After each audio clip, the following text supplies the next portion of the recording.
Hello friends, आज मी तुम्हाला teeth grinding किंवा ब्रुक्सिझम याबद्दल सांगणार आहे. टीथ ग्राइंडिंग कसं असतं की कॉन्शियसली किंवा अनकॉन्शियसली जेव्हा माणसं स्ट्रेसमध्ये असतात तेव्हा हे कंटिन्युअस असं बाईट करत राहतात. त्याच्यामुळे आपले दात जे आहेत ते घासले जातात आणि घासल्यामुळे कधी कधी ते जॉ पेन पण होतं आणि त्याचे पण कंटिन्यू असं चावल्याने आवाज येतो.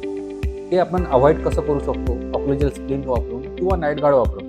आणि स्ट्रेस थोडासा कमी राहणार, त्याच्यामुळे आपल्याला ऑटोमॅटिकली हे ग्राइंडिंग पण कमी होतो. थँक्यू.